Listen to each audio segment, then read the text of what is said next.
Okay students, we had seen the packet format, that is in UART the packet is sent along with the start bit and the stop bit and also parity bits. So we have the data frame, one start bit, then 5 to 9 data bits, 0 to 1 parity bits and 1 to 2 stop bits. Now let us see start bit. That is, the UART data transmission line is normally held at a high voltage level when it is not transmitting data. To start the transfer of data, transmitting UART pulls the transmission line from high to low for one clock cycle. When the receiving UART detects the high to low voltage transition, it begins reading the bits in the data frame at the frequency of the baud rate.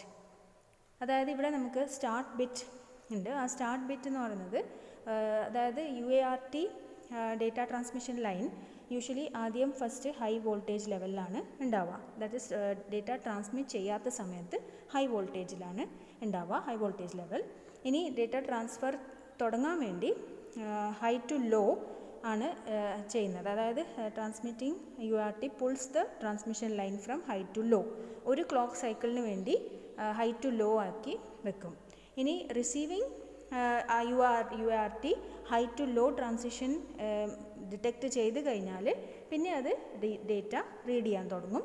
And ആ ഒരു ഫ്രീക്വൻസിയിലാണ് read ചെയ്യുന്നത്. That is board റേറ്റിൻ്റെ ഫ്രീക്വൻസിയിൽ read ചെയ്യുന്നു. Okay, then next is data frame. That is, the data frame contains the actual data being transferred. It can be 5 bits up to 8 bits long if a parity bit is used. If no parity bit is used, the data frame can be 9 bits long. In most cases, data is sent with the least significant bit first. Okay, അപ്പോൾ ഇവിടെ data frame എന്ന് പറയുന്നത് actual ഡേറ്റയാണ് അതിലുണ്ടാവുക. ആ data ഫ്രെയിമിൽ 5 bits മുതൽ 10 bits വരെ ഉണ്ടാവാം. Parity bit ഉണ്ടെങ്കിൽ, ഇനി പാരിറ്റി ബിറ്റ് ഇല്ല എന്ന് വിചാരിക്കുക, അപ്പോൾ ഡേറ്റ ഫ്രെയിം എന്ന് പറയുന്നത് 9 ബിറ്റ്സ് ആയിരിക്കും ഉണ്ടാവുക. ഓക്കെ, ഇനി ഫസ്റ്റ് സെൻഡ് ചെയ്യുന്ന സമയത്ത് ലീസ്റ്റ് സിഗ്നിഫിക്കൻറ്റ് ബിറ്റാണ് ഫസ്റ്റ് സെൻഡ് ചെയ്യുന്നത്. LSB ആണ് ഫസ്റ്റ് സെൻഡ് ചെയ്യുക. Next parity. Parity describes the evenness or the oddness of the number. Parity bit is a way for the receiving UART to tell if any data has changed during transmission. Bits can be changed by electromagnetic radiation, mismatched baud rates or long distance data transfers. അതായത് ഇവിടെ ഇപ്പം parity എന്ന് പറയുന്നത് ഒരു നമ്പറിൽ even ആണോ odd ആണോ എന്ന് മനസ്സിലാക്കാൻ വേണ്ടി, അതുപോലെ തന്നെ എന്തെങ്കിലും എറർ വന്നിട്ടുണ്ടോ എന്ന് മനസ്സിലാക്കാൻ വേണ്ടി. ഇപ്പോൾ ഡേറ്റ ചേഞ്ച് ആയിട്ടുണ്ടെങ്കിൽ, അതായത് ട്രാൻസ്മിറ്റ് ചെയ്യുമ്പോൾ ഡേറ്റ ചേഞ്ച് ആവുന്നുണ്ടെങ്കിൽ അത് മനസ്സിലാക്കാൻ പറ്റും പാരിറ്റി ബിറ്റ് ഉണ്ടെങ്കിൽ. Okay, so bits can be change. അതായത് ബിറ്റ്സ് ഇപ്പം ചേഞ്ച് എങ്ങനെയാവാം എന്ന് വെച്ചാൽ ഇലക്ട്രോമാഗ്നറ്റിക് റേഡിയേഷൻ കാരണമാവാം, മിസ്മാച്ച്ഡ് ബോഡ് റേറ്റ് കാരണമാവാം, പിന്നെ ലോങ് ഡിസ്റ്റൻസ് ഡേറ്റ ട്രാൻസ്ഫർ കാരണം ആവാം. സോ ഇത് വെച്ചിട്ട് ബിറ്റ്സ് ചിലപ്പം ചേഞ്ച് ആവാം. And after the receiving UART reads the data frame, it counts the number of bits with the value of 1 and checks if the total is an even or odd number. അതായത് receiving UART data frame read ചെയ്ത് കഴിഞ്ഞാൽ number of bits count ചെയ്യും. അപ്പം അതായത് വിത്ത് value of 1, അതായത് 1 വെച്ചിട്ട് count ചെയ്യും. And check, അതായത് ടോട്ടൽ നമ്പർ ചെക്ക് ചെയ്യും. ടോട്ടൽ നമ്പർ ഈവൻ ആണോ ഓഡ് ആണോ എന്ന് ചെക്ക് ചെയ്യും.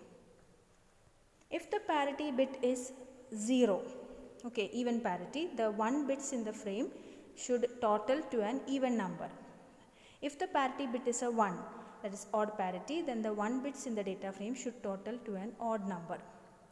And when the parity bit matches the data, UART knows that the transmission was free of errors.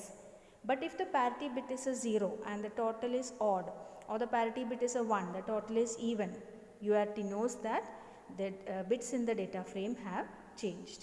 അതായത് ഇപ്പോൾ നമുക്കിപ്പോൾ ഒരു ഡേറ്റ സെൻഡ് ചെയ്യുന്ന സമയത്ത് ഇപ്പോൾ 1 ബിറ്റ്സ് നോക്കും. ഇപ്പോൾ ടോട്ടൽ നമ്പർ ഓഫ് വൺസ് അവിടെ ചെക്ക് ചെയ്യുന്നുണ്ട്.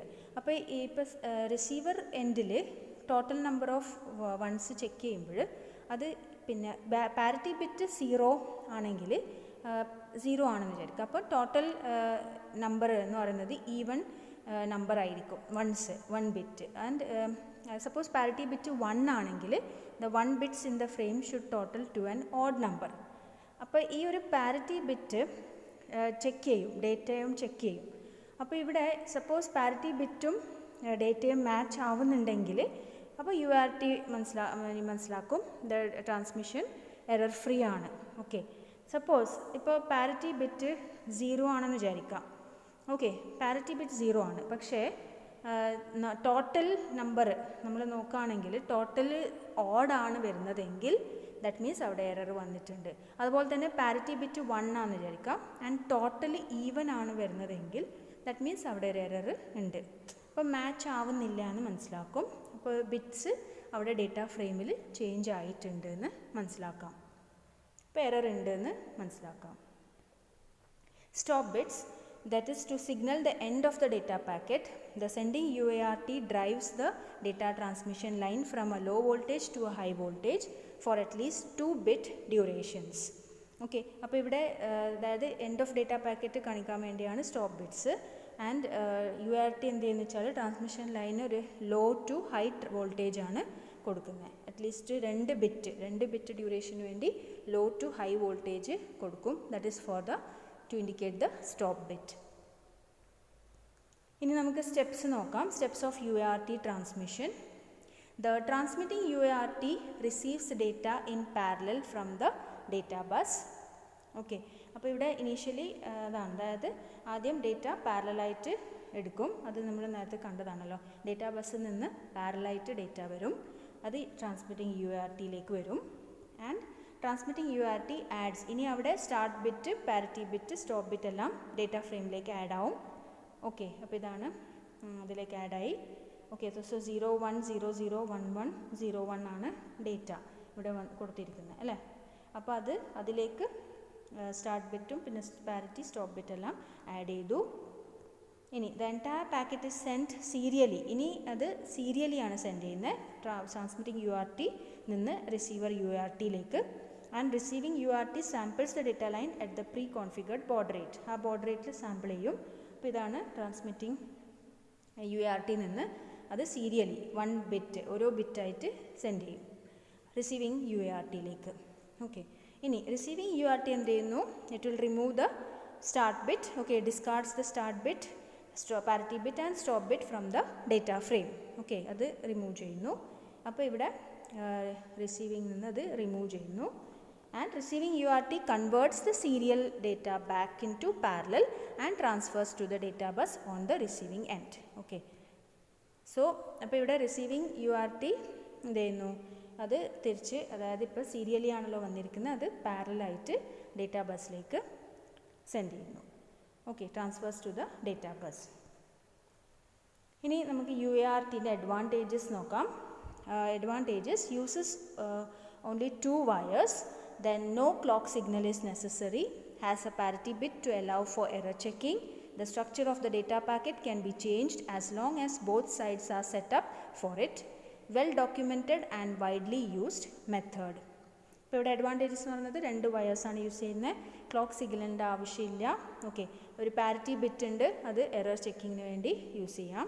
ദെൻ സ്ട്രക്ചർ, അതായത് ഈ ഡേറ്റാ പാക്കറ്റിൻ്റെ structure it can be changed. Okay, change ചെയ്യാൻ പറ്റും നമുക്ക്. അതുപോലെ തന്നെ വെൽ ഡോക്യുമെൻറ്റഡും കൂടുതലും ഉപയോഗിക്കുന്ന ഒരു മെത്തേഡാണ് ഈ ഒരു UART ട്രാൻസ്മിഷൻ. ദെൻ ഡിസഡ്വാൻറ്റേജസ് വന്നത് size of the data frame is limited to a maximum of 9 bits. Okay, 9 bits വരെ മാത്രമേ ഡേറ്റ ഫ്രെയിം സൈസ് അലൗഡ് ഉള്ളൂ. Then does not support multiple slave or multiple master systems. Then baud rates of each UART must be within 10% of each other. അതായത് ഇവിടെ ഇപ്പം multiple സ്ലേവോ multiple master system ഇവിടെ support ചെയ്യുന്നില്ല, ഒന്നിൽ കൂടുതൽ systems. പിന്നെ അതുപോലെ തന്നെ ബോർഡ് റേറ്റ് രണ്ടിൻ്റെയും ഈക്വൽ ആവണമെന്ന് പറഞ്ഞല്ലോ. അപ്പോൾ ഒരു 10%-ൻ്റെ ഉള്ളിൽ തന്നെ ഉണ്ടായിരിക്കണം. ഒരു മാറ്റം വന്നു കഴിഞ്ഞാൽ, ചേഞ്ച് വന്നു കഴിഞ്ഞാൽ ദർ മേ ബി എറേഴ്സ്.